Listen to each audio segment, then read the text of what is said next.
Welcome back to another episode of the GCN Tech Clinic, where I help solve and answer your bike-related technical problems so you can go out riding your bike again, which we all love doing, don't we? So let's crack on with the first question this week, and it comes in from Ben Peterson, who has recently picked up a pair of Head Jet 6 Plus wheels and really loves them. The trouble is, Ben is looking to upgrade to a new frame and would like it to be disc brake. Now the wheels, however, are for rim brakes. Is it feasible to buy new hubs and relace the wheels? While I'm at it, might get a power meter rear hub too. Right then, Ben, you can certainly do that, but just bear in mind that disc brake wheels are built generally with a rim that can actually be a little bit lighter because there's no braking surface on it. And a braking surface does in fact weigh quite a bit because it has to be quite reinforced.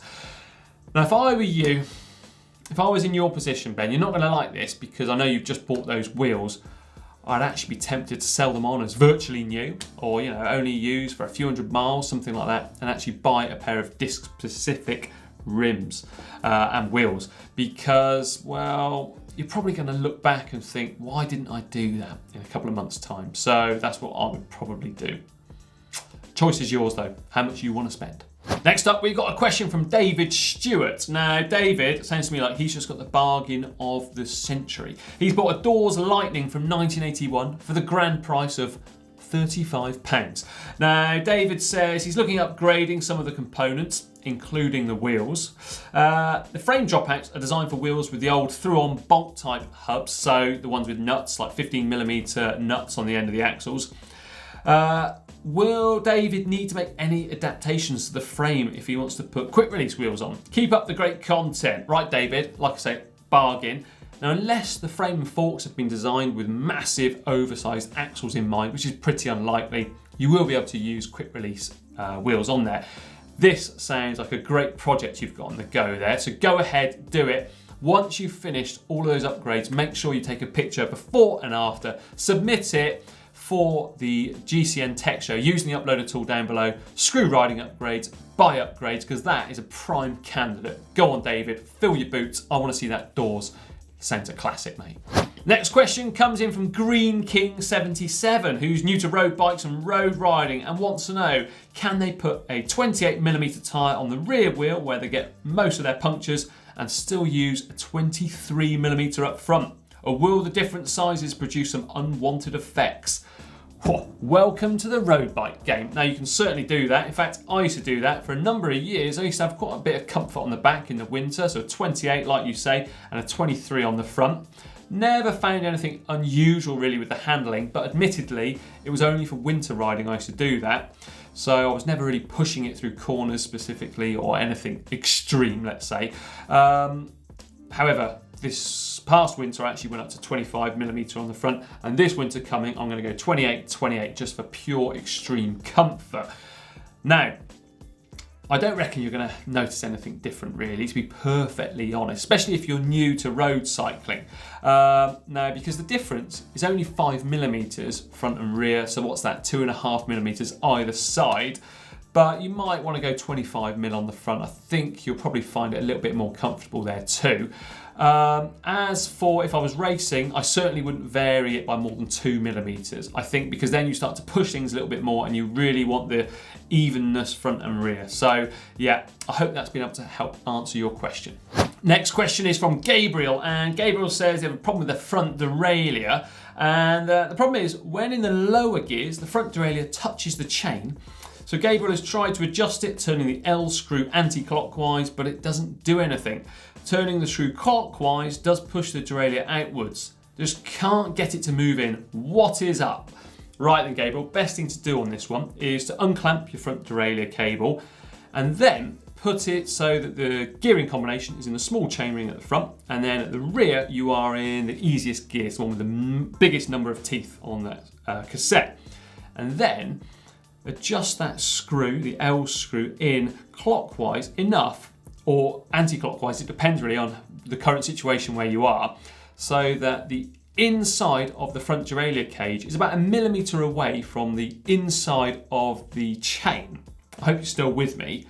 That will be okay then, so that means it's not going to rub or anything like that. Reclamp the cable and then change gear at the front to try and get it to go onto the big chainring. At that stage, you may well need to adjust the H screw too, just to get it to pop on to the big chainring, or alternatively, you might need to just give it a turn of a fraction just so that it doesn't go off of that chainring. It all depends on how much you've done playing around with those screws. Alternatively, we do have a video that tells you how to adjust your front derailleur, and that's linked in the description down below. Right, Robert Markle's next, and Robert says he's got 10-speed Shimano Ultegra group set and needs new shifters. Can 11-speed shifters work with a 10-speed group set?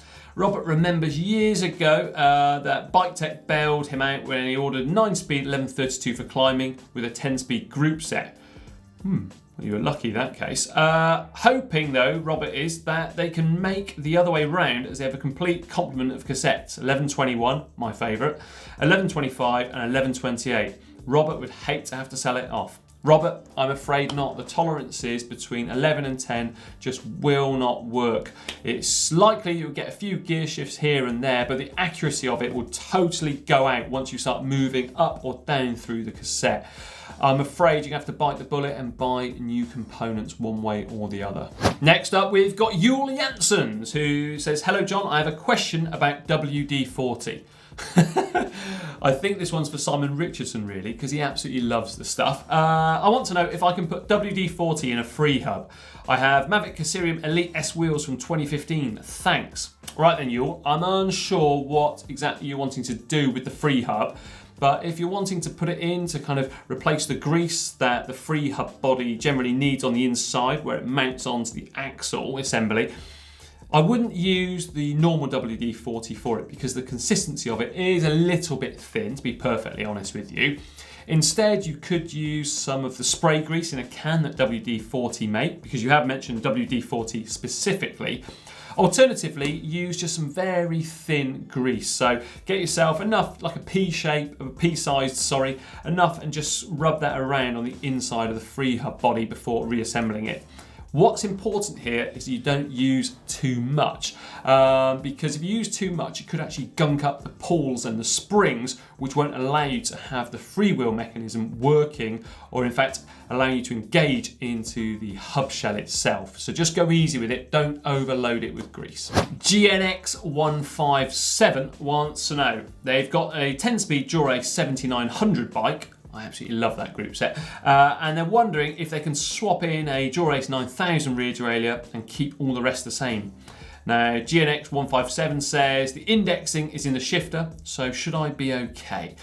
I'm afraid not. The design of the 9000 rear mech is done in such a way that the lateral movement won't work with the amount of cable being pulled from a 7900 shifter, which is bad news in your case.